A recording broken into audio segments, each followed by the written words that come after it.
They grounded us at 2:14 in the afternoon, and the gate agent said it like she was apologizing for the weather personally. 4-hour delay, minimum. Mechanical, she'd keep us posted.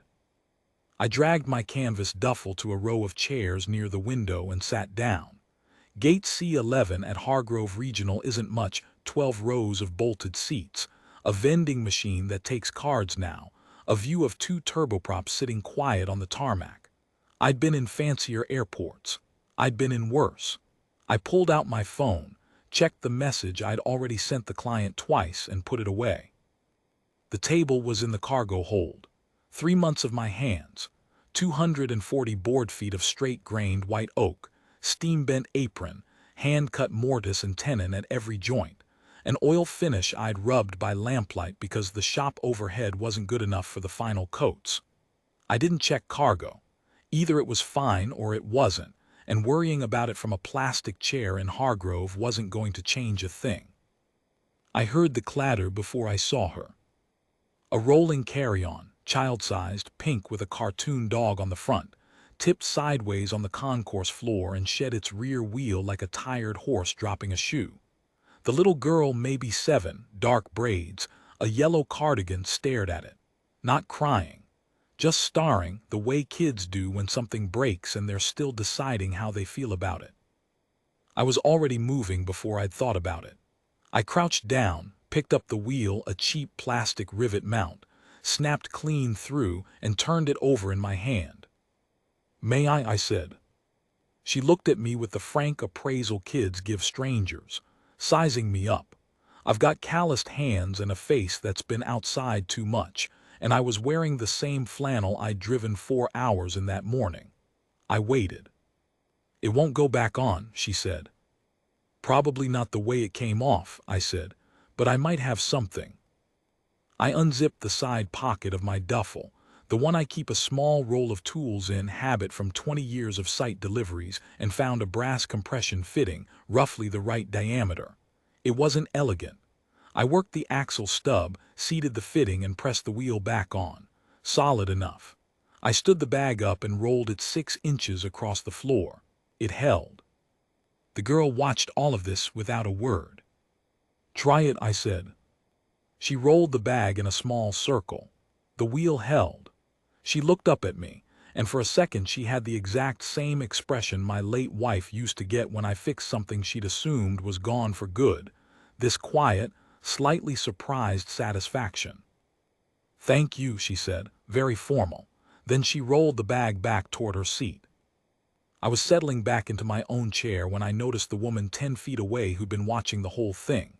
She was standing with her phone to her ear and a laptop bag over one shoulder, and she had the posture of someone who hadn't stopped moving in a long time.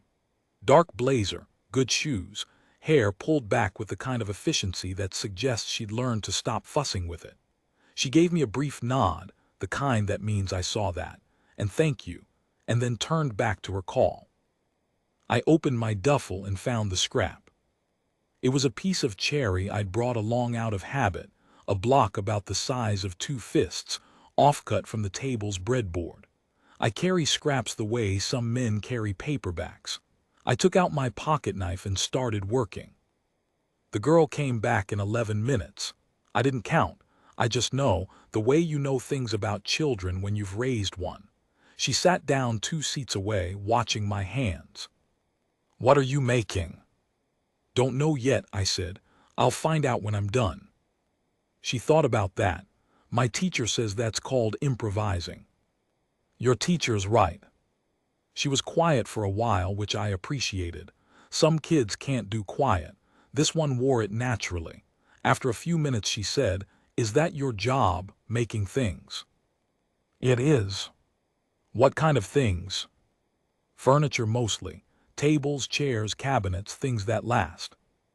"Our kitchen table is from a store," she said, with the neutrality of someone reporting a fact rather than a complaint. "Nothing wrong with that." She considered, "But you make the other kind." "I try to." The block of cherry was starting to suggest a shape, wings, the compressed body of a small bird. The way the grain ran gave me the tail naturally. I followed it. The mother appeared at the girl's shoulder about 20 minutes in. She'd gotten off the phone and closed the laptop. She stood for a moment looking at what was taking shape in my hands, then sat down beside her daughter. "Nora's been monopolizing you," she said. Not an apology exactly. More like an observation she thought I should be able to contest if I wanted to. "She's good company," I said. "I've had worse 4-hour delays." She almost smiled. The almost was interesting. Her name was Claire. She told me that the way you tell a stranger your name in an airport quickly, like it costs something, but deciding it's worth it. She was flying home from a board presentation. She said it without elaboration, the way people do when they're used to the word board doing enough explaining on its own. I told her I was delivering a piece. She asked what kind. "A dining table, white oak. The client's been waiting 3 months." 3 months for a table. 3 months for this one, I said. She looked at me not skeptically, just recalibrating. "How long have you been doing this?"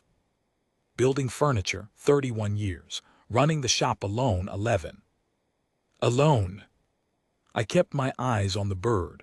"My wife passed. She used to handle the business side.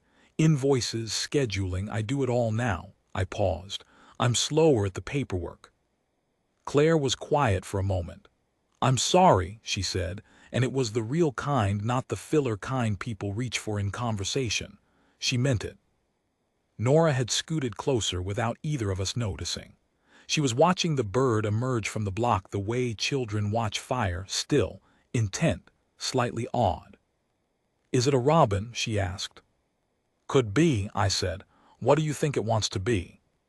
She studied it seriously. "A sparrow," she said. "They're the ones that stay." I looked at her, 7 years old. "Then a sparrow it is," I said. Claire laughed, a real one, surprised out of her. And for a second the airport noise dropped away, and there were just the 3 of us in the afternoon light coming through the gate window. I finished the bird in the last hour of the delay. Smoothed it with a folded square of 220 grit I keep in the same pocket as the tools. Handed it to Nora. She held it in both palms the way you hold something you understand is fragile, and that understanding moved me more than I expected. "It doesn't have eyes," she said. "I don't have the right tool for eyes here," I said, "but you could paint them on when you get home. Any color you like." She nodded, settled that. Claire had her phone out, but she wasn't looking at it. She was watching her daughter hold the bird. After a moment she said, quietly, "Can I see a photo of the table?" I pulled out my phone and found the image I'd sent the client, the finished piece under shop light, the grain running the length of it, the hand-planed surface catching the light in long, low bands. 8 feet, 2 inches. Seats 10. Claire looked at it for a long time. "It's beautiful," she said, not as a compliment, as a statement of fact. "It took a while to get there," I said. "The apron gave me trouble, but I'd rather fight with the wood than rush it." She handed the phone back. "The people who hired you, do they know what they're getting?" "They're about to," I said. The gate agent's voice came over the speaker, mechanical, resolved, boarding in 20 minutes. The gate area stirred. People gathered bags. Nora stood up and held the sparrow against her chest. She walked to me without any of the hesitation adults learn, and put both arms around my neck. A full, uncomplicated hug.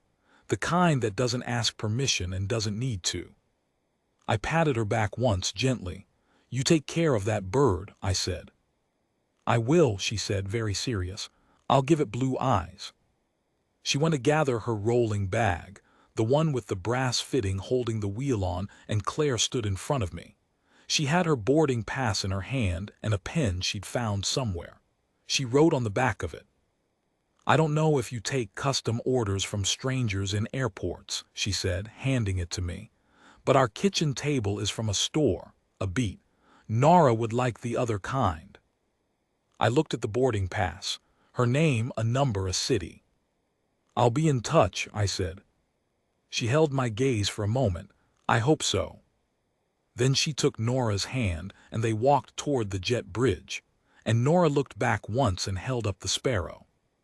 I sat back down in the plastic chair, looked at the boarding pass. The gate agent called my row. 6 weeks is not a long time to build a table. I told Claire that on the phone the first time she called 3 days after Hargrove. She said she wasn't in a hurry. She said it like she meant it, like she'd recently decided to mean it. We talked for an hour and a half that first call. About the wood species she liked, she said cherry, without knowing I'd had that offcut in my bag. I didn't tell her yet. About the size of her dining room. About Nora, who had painted the sparrow's eyes blue and set it on her windowsill.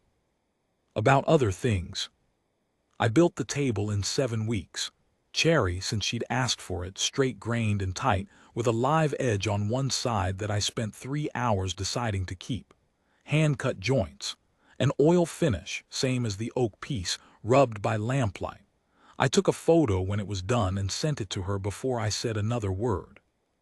She called back in 4 minutes. "When can you deliver it?" she said. "I could come Saturday," I said. "Saturday," she said, like she was writing it down somewhere she wouldn't lose it. I drove 6 hours with the table wrapped in moving blankets in the back of the truck.